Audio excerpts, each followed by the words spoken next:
Hi everyone, I'm Jim and welcome to the review of Boggy Depot, the debut studio record by Jerry Cantrell, a guitarist and vocalist of the band Alice in Chains. Today we're celebrating the 25th anniversary of it, so I've decided to go back and see if it still holds up or not. My story with Jerry is quite simple. I've been listening to Alice in Chains basically my whole life because my siblings were massive grunge and metal fans back when I was still like 1 or 2, so they would actually play me this music, and later when I was like 3, 4, 5, I would listen to it on my own. I guess it won't be surprising at all that back then Dirt was my favorite record. Nowadays it's black gives way to blue. Anyways, let's focus on Boggy Depot. This is the first solo record by Jerry. It's basically an Alice in Chains record without Lane, because every other member of Alice is present here. Like if we scroll down we can see the lineup for this album.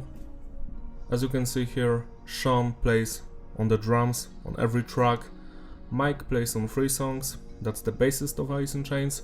We also have the bassist of Pantra, Rex Brown, he's on the most songs, which is surprising, and we also have John from the band Fishbone and Les of the band Primus on 2 songs each. This is a legendary lineup if you ask me. The production on the record is tight, it's clean but heavy, no loudness war, no clipping, it's smooth, I love it. The message is diverse, songs are about various subjects, mostly it's about depression, addiction, loss, pain, relationship issues, basically struggling through life. Also suicides. Structure of the tracks is basic, standard intro, verse, chorus, bridge, chorus, outro, and music is basically grunge with some elements of heavy metal and even country. The record starts with the song Decay, and the first thing you're going to notice is the drumming. It's stellar throughout the entire record, same as in Alice in Chains. Then we have the bass work.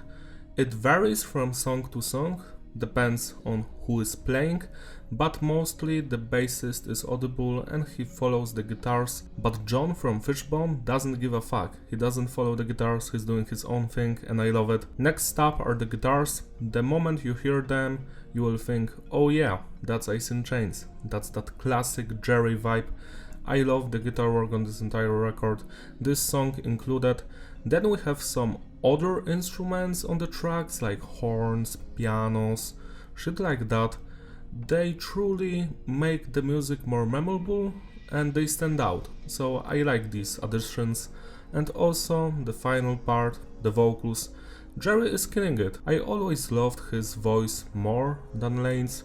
I still love Lane's vocals, but there's something in Jerry's voice, you know, that sadness and emotions that always hit me right in the feels. So Decay is more straightforward rocky song, lots of energy here, it's intense, it's fun, it's straight to the point. I love the chorus the most, born traitor, classic Jerry stuff. This is truly a great beginning to this album. 9 out of 10. Catch You In is slightly different, it actually reminds me of Nirvana when it comes to the guitar riffs. The riffs have that playful side to them, it's more repetitive than the previous one, but it also features other instruments, you know, like piano and some other stuff. I truly dig this one as well. 9 out of 10. My song was released as a single with a music video. I guess this is one of the most recognizable songs from this record, right with Hurt a Long Time. And I must say I dig this one a lot, but not as much as the previous 2 ones, mostly because of the chorus. I think it's not on par with the rest of the song, but the main melody here and the verses are truly wonderful. I feel like Seether has based their entire identity on this one riff, because their songs sound like this one. So yeah, great track, 8 out of 10. Settling Down is my second favorite song on this record. I just love the bass on this one. The Fishbone guy, I forgot his name, sorry for that, is truly the best bassist on this record. I love how he's playing and he gives the music a more weird presence. Then we have some epic Jerry riffs and melodies. They create that very interesting atmosphere. You know, it truly sounds like a Alice in Chains song, because I think this is one of the songs that was written for the self-titled record in 1995. So yeah, it has that vibe, you can truly feel that. I guess the bridge is the weakest part, but still, great track. 9 out of 10. Then we have Breaks My Back. This is my favorite song on this record. It's not perfect, but I truly adore it because of the vocals. I love the effect Jerry has on his voice and how he sings. His voice is full of passion and just emotions. 9 out of 10. Jesus Hands has a different vibe from the previous songs, which were more melodic and introspective. This one has some evil sounding riffs. I truly enjoy them, but I think the song is not on the same level as everything before it. I still dig it a lot. Like, the vocals work, they're beautiful, so are their instruments. It's just not as good for some reason. Still, good song, 7 out of 10. Devil by His Side is actually very similar to the previous one. I love the guitar work here, especially the effects Jerry is using. I feel like this song inspired Gojira for their Magma album, because they are using the same effects he is doing here. I would love this song if it weren't for the chorus, because it brings down the track a lot. Everything else is great, but that chorus just not on the same level. Still, good song. 7 out of 10. Keep the Light On. Now this is more straightforward rock type of a song.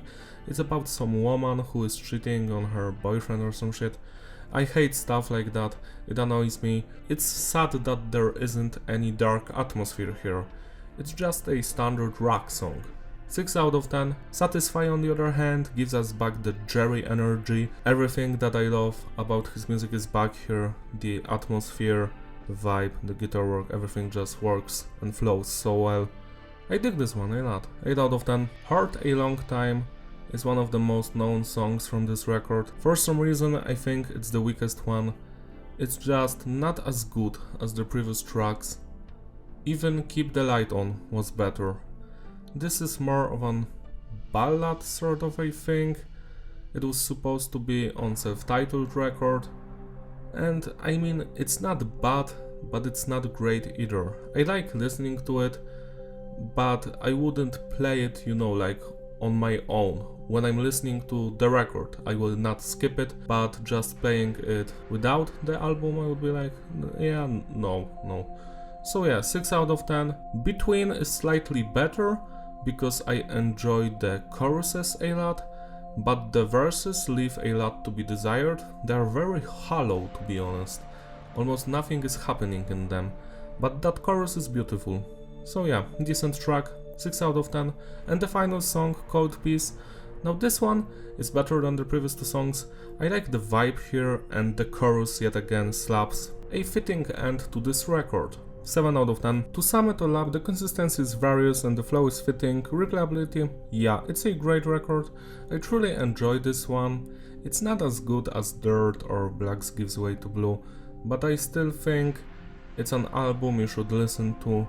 I feel like the first part of the record is way better than the second part. Like, he chose the most interesting songs first, and then the most mellow ones are at the finish line, so like Hurt a Long Time and Between are at the end. So basically it's another great record by Jerry. Celebrate your anniversary by spinning it today, it deserves some love and attention. That's all from me, thank you for watching, don't forget to like and subscribe, and I will see you in my other videos. Bye!